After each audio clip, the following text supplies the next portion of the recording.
बिस्मिल्लाहिर्रहमानिर्रहीम। अस्सलाम वालेकुम। सी प्रोग्रामिंग लैंग्वेज में आज हमारे जो प्रोग्राम की स्टेटमेंट है वो है write a program that inputs year.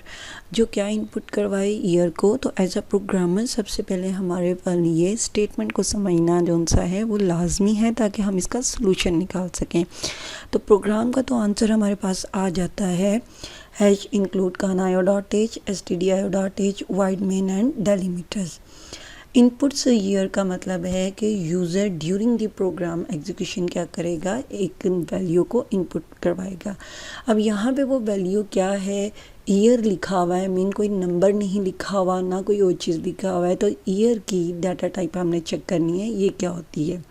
तो जितने भी ईयर हमारे पास आ जाते हैं 2022 है, 2010 है, 1947 है या फिर कोई और ईयर आप चेक कर लें तो वो सारे के सारे ऐसे नंबर्स हैं जो पॉइंट के बगैर हैं। तो इसका मतलब है कि ईयर जो इनपुट करवाया जाएगा उसके लिए जो वेरिएबल डिक्लेयर होना है, वेरिएबल डिक्लेयर करना क्यों लाजमी है, क्योंकि during the program execution user जो नंबर इनपुट करवाता है या वैल्यू इनपुट करवाता है वो कहाँ स्टोर होती है, वेरिएबल में। तो ईयर जो वेरिएबल होगा उसकी डाटा टाइप क्या हो जाएगी, इंट हो जाएगी। इसके बाद प्रोग्राम के स्टेटमेंट में क्या है, एंड टेल्स और बताए वेदर आया कि it is a leap year और नॉट, कि क्या ये हमारे पास लीप ईयर है या नहीं जो यूज़र ने इनपुट करवाया है।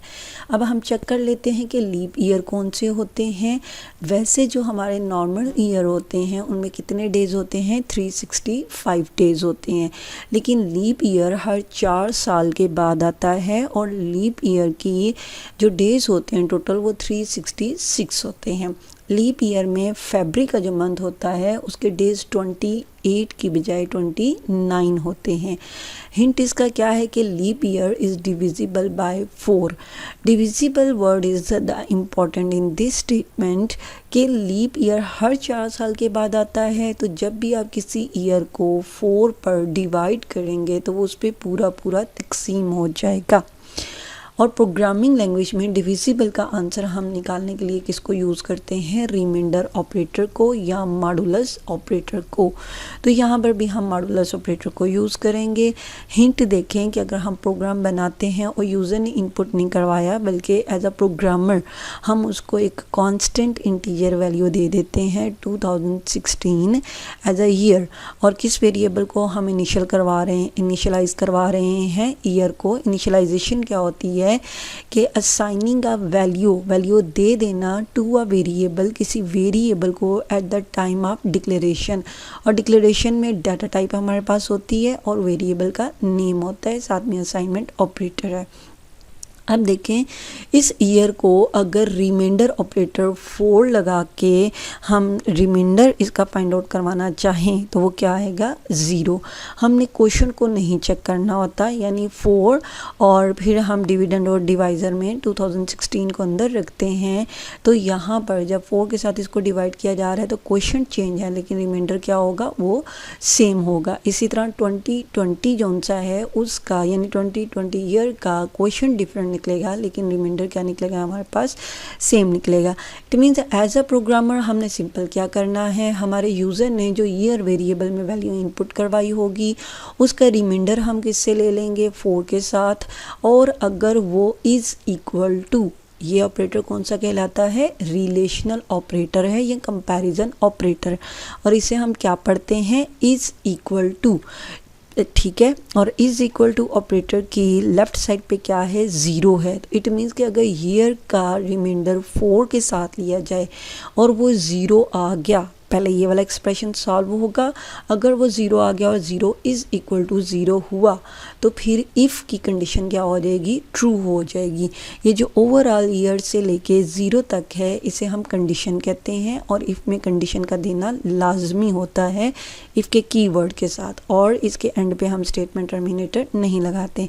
अब अगर ये हमारा 0 आ जाता है तो हम प्रिंट ऑफ क्या कर देंगे, year is leap, otherwise else. अब एल्स क्यों क्यों लिया जा रहा है? देखें, क्वेश्चन में कहा जा रहा है कि whether it is leap year और नॉट, कि ये लीप ईयर है या नहीं है। तो एल्स वरना हम क्या कर देंगे, print f year is not leap year. यानी अगर यहाँ पे 2016 रिमाइंडर 4 है और रिमाइंडर 0 आया था, हमने पीछे चेक किया, तो 0 इज इक्वल टू 0, तो ईयर इज़ लीप। लेकिन अगर हम 2015 यहाँ पे कर लेते हैं और उसका रिमाइंडर 4 के साथ 0 नहीं आता, तो ये कंडीशन फॉल्स हो जाएगी। यानी 1 reminder is equal to 0 false है, फॉल्स हो जाएगी तो किसको यूज़ किया जाएगा, एल्स की स्टेटमेंट हमारी एग्जीक्यूट हो जाएगी और इफ़ की स्टेटमेंट क्या हो जाएगी, हमारी स्किप हो जाएगी। प्रोग्राम की स्टेटमेंट के अकॉर्डिंग क्या है, राइट अ प्रोग्राम। तो प्रोग्राम लिखने के लिए हमें सबसे पहले किसकी ज़रूरत पड़ती है, हैश इंक्लूड stdio.h और हैश इंक्लूड कानायो.h। इंक्लूड क्या है, it is a pre processor directive है और ये हमेशा किससे शुरू होती है, हैश के सिंबल से। फिर क्या आ जाता है, stdio.h, it is a header file और कानायो.h is also a header file. ये दोनों क्या होते हैं, ये कलेक्शन होते हैं बिल्ट इन फंक्शंस के, यानी इनके पास बिल्ट इन फंक्शंस का मजमूआ होता है। फिर वाइड मेन है जहाँ से प्रोग्राम की एग्जीक्यूशन स्टार्ट होती है और ये एक फंक्शन है।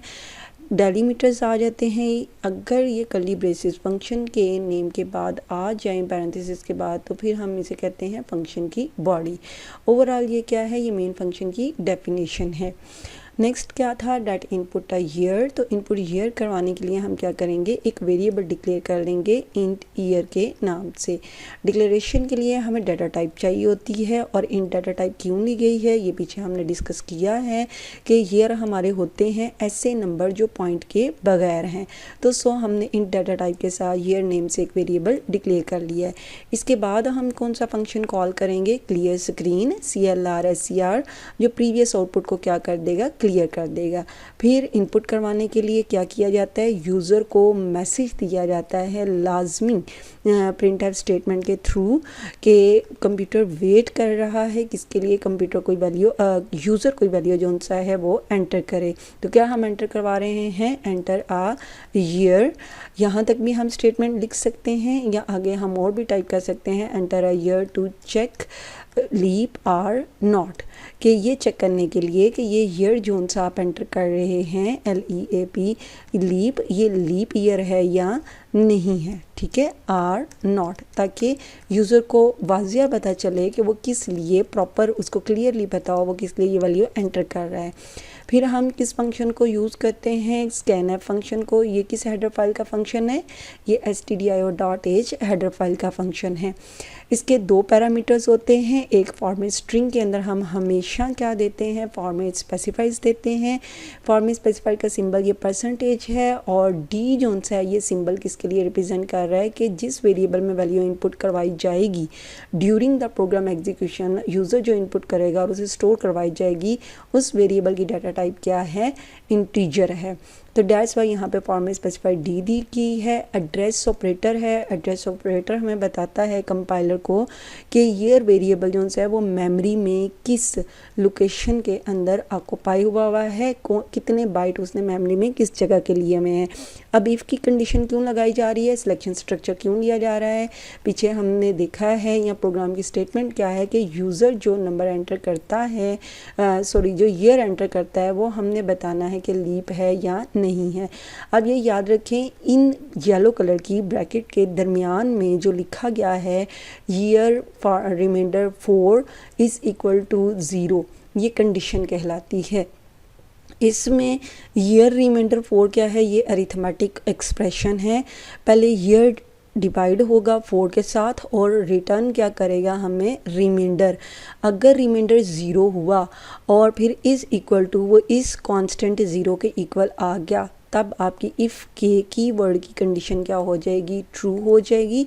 अगर ये ट्रू हो गई तो फिर क्या स्टेटमेंट एग्जीक्यूट हो जाएगी, प्रिंट एफ आउटपुट फंक्शन है तो ये हमें डिस्प्ले करवा देगा कि आपके पास जो format specified d is a leap year है, यानी जो आपने ईयर इनपुट करवाया है ना वो कौन सा ईयर आ जाता है, लीप ईयर है।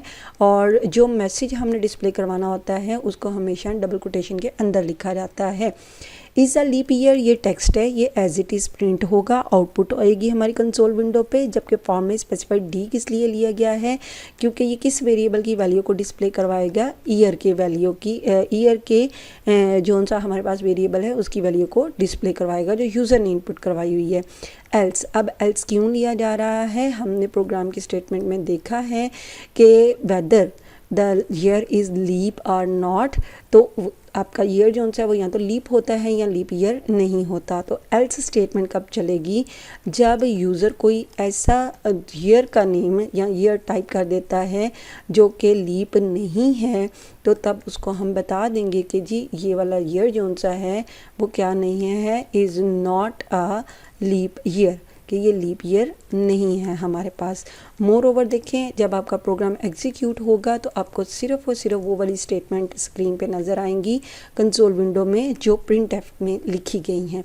इसके अलावा जो है हमें कोई स्टेटमेंट जो सी है वो कंसोल विंडो पे विजिबल नहीं होती। क्यों नहीं होती, क्योंकि वो तो इंस्ट्रक्शंस हैं किसके लिए, आपके कंप्यूटर के लिए। इवन के प्रिंट एफ भी एक इंस्ट्रक्शन है कंप्यूटर के लिए, लेकिन प्रिंट एफ के इन पैरामीटर्स में ये डबल कोटेशन में जो लिखा जाता है इसके अकॉर्डिंग आउटपुट हमें नज़र आती है।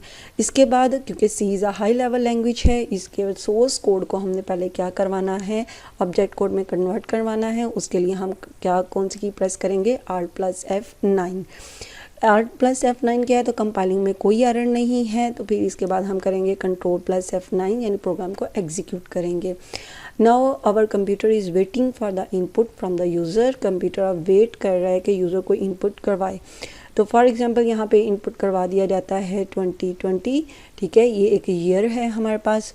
टाइप करने के बाद आप क्या करेंगे, एंटर की प्रेस करेंगे। जैसे ही कीबोर्ड से एंटर की प्रेस कर दी जाएगी तो हमारी इफ़ की स्टेटमेंट का जो कंडीशन है वो चेक हुई है, और 2020 का रिमाइंडर जब आप 4 के साथ लेंगे ना तो वो क्या आएगा हमारे पास, 0 आएगा। 0 आएगा तो 0 इज इक्वल टू 0।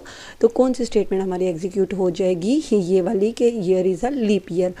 दोबारा हम इसे Ctrl+F9 से एग्जीक्यूट करते हैं और कोई रैंडम ईयर दे देते हैं, फॉर एग्जांपल 2018 दे देते हैं, ठीक है जी।